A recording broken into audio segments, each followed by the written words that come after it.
আসসালামু আলাইকুম। চরমোনাই কেন জামাত জোট ছাড়লো? অবশেষে রহস্য ফাঁস করে দিল জামাত। চরমোনাইয়ের উচ্চাকাঙ্ক্ষার কারণে এই জামাত জোটটা ভেঙে গেছে। এখানে জামাতের কোনো দোষ নেই, অথবা খেলাফত মজলিস, বাংলাদেশ খেলাফত মজলিস, নেজামে ইসলাম পার্টি সহ আরো যে দলগুলো আছে, এখানে এনসিপি আছে, এলডিপি আছে, আমার বাংলাদেশ পার্টি আছে বা এবি পার্টি আছে, ওদের কারণে কিন্তু জোট ভাঙেনি। ওদের উচ্চাকাঙ্ক্ষা ছিল না। এনসিপি কিন্তু অনেক আসন দাবি করতে পারতো জামাতের কাছে। এনসিপি বেশি দাবি করে এবং তাদের উচ্চাকাঙ্ক্ষা নেই। তারা চেয়েছিল শক্তিশালী একটা জোট গঠন করার জন্য, যেন আগামী নির্বাচনে ক্ষমতায় যেতে পারে। এখানে সবার একটা টার্গেট ছিল যে তাদের জোটটাকে একেবারে সর্বোচ্চ বিজয় দান করার জন্য, যেন আগামী নির্বাচনের মাধ্যমে বিজয়ী হয়ে সরকার গঠন করতে পারে। ওখানে কারো উচ্চাকাঙ্ক্ষা ছিল না যে কে যদি আগামী নির্বাচনে এই জোট বিজয়ী হয় তাহলে কে প্রধানমন্ত্রী হবে, কে কয়টা মন্ত্রিত্ব পাবে, কে কোন মন্ত্রণালয়ের দায়িত্ব নেবে, কে পররাষ্ট্রমন্ত্রী হবে, কে অর্থমন্ত্রী হবে, কে স্বরাষ্ট্রমন্ত্রী হবে, কে বাণিজ্য মন্ত্রী হবে, কে শিক্ষামন্ত্রী হবে। এক কথা হলো, এগুলি কারো মাঝে সমস্যা ছিল না। এই সমস্যাটা ছিল সরমানের কাছে, কারণ সরমানের এস্টিমেট হলো বাংলাদেশে তাদের ব্যাপক ভোট আছে এবং আগামী নির্বাচনে তারা 70 থেকে 80টা আসন জিতবে, এই ধরনের ভোট আছে, এবং এই জন্য তারা একক নির্বাচন করবে।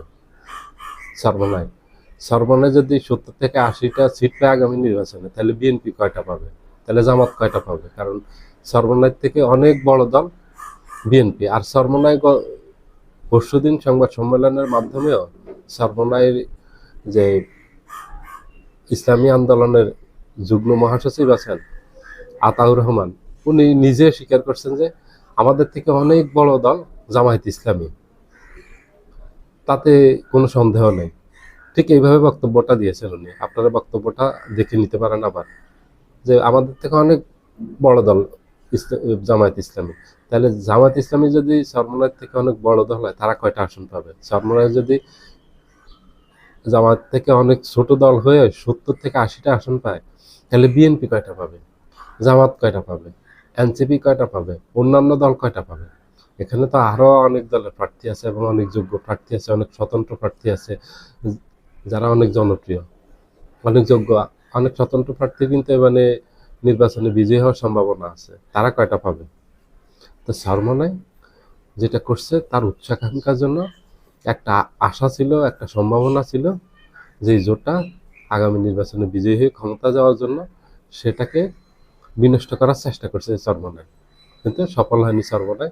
সরবনাই বেরিয়ে গেছে, বাকি 10 দল আছে। এবং নির্বাচনে সরবনাই যে জোটের সাথে নেই, এটার কোনো প্রভাব পড়বে না আগামী নির্বাচনে। যারা জামাতকে ভোট দিবে অথবা এই জোটকে ভোট দিবে, তারা ঠিকই এই জোটকে ভোট দিবে, জামাতকে ভোট দিবে। জামাত এবং জোটের ভোট নষ্ট করতে পারেনি সরমনাই। সরমনাই একটা চেষ্টা করেছিল জামাত এবং জোটের ভোট নষ্ট করার জন্য, সেটা ব্যর্থ হয়েছে সরমনাই।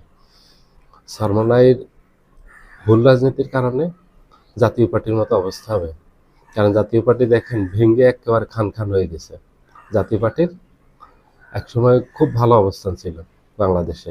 এরশাদ 91 সালের নির্বাচনে 35টা আসন পায় জাতীয় পার্টি। সেই জাতীয় পার্টি আসছে একেবারে অস্তিত্ব বিলীনের অবস্থা হয়েছে। একটা জাতীয় পার্টি ভেঙে আসতে 15 থেকে 16টা জাতীয় পার্টি হয়েছে। রৌশন এরশাদের নেতৃত্বে একটা আছে, জি এম কাদেরের নেতৃত্বে একটা আছে, ইদানিং গঠিত আনিসুল ইসলাম মাহমুদের নেতৃত্বে একটা আছে, আন্দালিব রহমান পার্থের নেতৃত্বে একটা আছে, ডাক্তার বাতেনের নেতৃত্বে একটা আছে, মোস্তফা জামাল হায়দারের নেতৃত্বে একটা আছে। আমি অনেকগুলির নাম বলতে পারবো।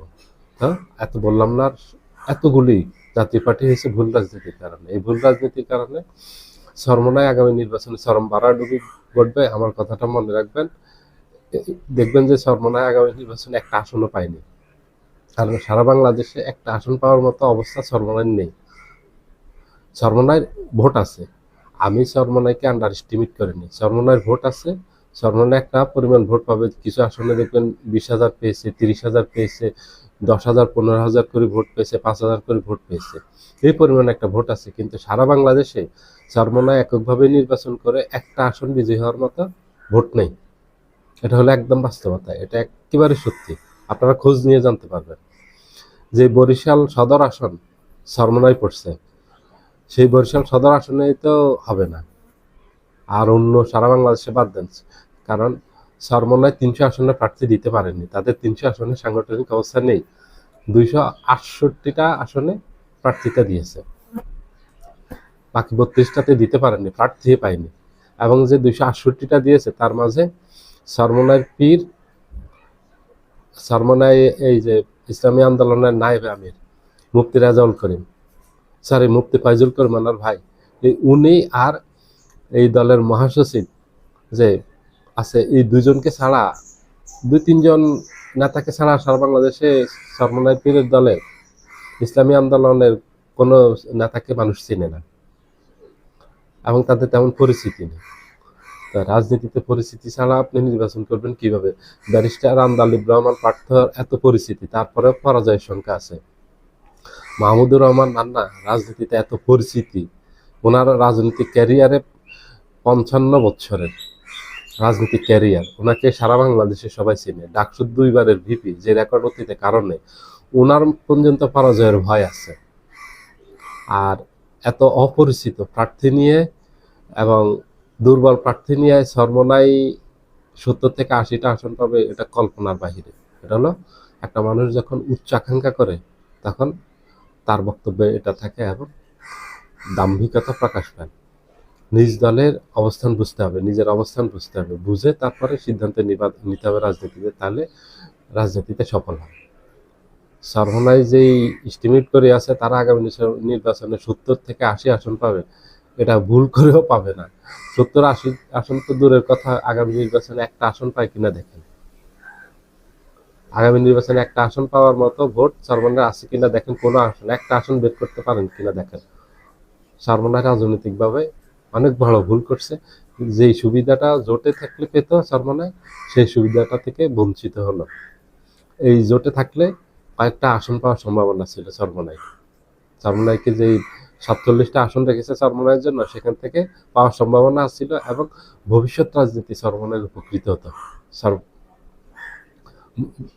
এই জোটের মাধ্যমে থেকে নিজের রাজনৈতিক অবস্থান, একটা দৃঢ় অবস্থান তৈরি করতে পারতো, শক্তিশালী একটা অবস্থান তৈরি করতে পারতো রাজনীতিতে, সারা বাংলাদেশের রাজনীতিতে চরমোনাই। তাদের প্রার্থীরাও ব্যাপক পরিচিতি পেত, ভবিষ্যতের জন্য তাদের ভালো হতো। কিন্তু চরমোনাই অতি বাড়াবাড়ির কারণে, অতি লোভের কারণে চরমোনাইয়ের ক্ষতি হয়েছে, জোটের কোনো ক্ষতি হয়নি। জোটের একটা দলও বেরিয়ে যায়নি। যদি জোট থেকে ইসলামী দলগুলি বেরিয়ে যেত তাহলে জামাতের ক্ষতি হতো, জোটের ক্ষতি হতো। চরমোনাই ব্যতীত একটা দলও জোট থেকে বাইরে হয়নি, যাবে না, কারণ কোনো যুক্তি কোনো কারণ নেই বের হয়ে যাওয়ার। এই জোটটার প্রবল সম্ভাবনা আছে আগামী নির্বাচনে বিজয়ী হয়ে ক্ষমতায় যাওয়া। এই জোট কেন ছাড়বে? এত সম্ভাবনাময় একটা জোট ছেড়ে কেউ যাবে? কেউ যদি দেখে যে তার জোট নিশ্চিত বিজয়ের দিকে যাচ্ছে, ইনশাল্লাহ তারা বিজয়ী হবে, এই জোট ছেড়ে কেউ যাবে? কারণ জোটে লাভবান আছে।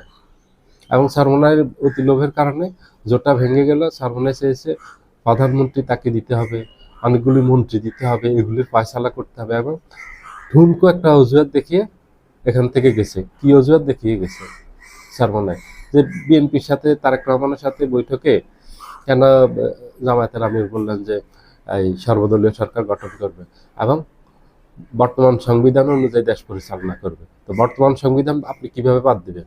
আপনি মানুষের তো রায় নিতে হবে, সংবিধান পরিবর্তন করতে হলে জনরায়ের বাইরে গিয়ে আপনি কিভাবে দেশ পরিচালনা করবেন? শরিয়া আইন দিয়ে। শরিয়া আইন দিয়ে দেশ পরিচালনা করতে হলে তা আপনাকে আগে জনরায় নিতে হবে।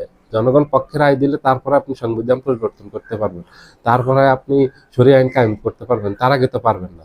তো জামাত তো কোনো ভুল বলেনি, যে প্রচলিত আইন অনুযায়ী দেশ পরিচালনা করবে জামাত বলছে, এতে খুব ভুলের কিচ্ছু নেই।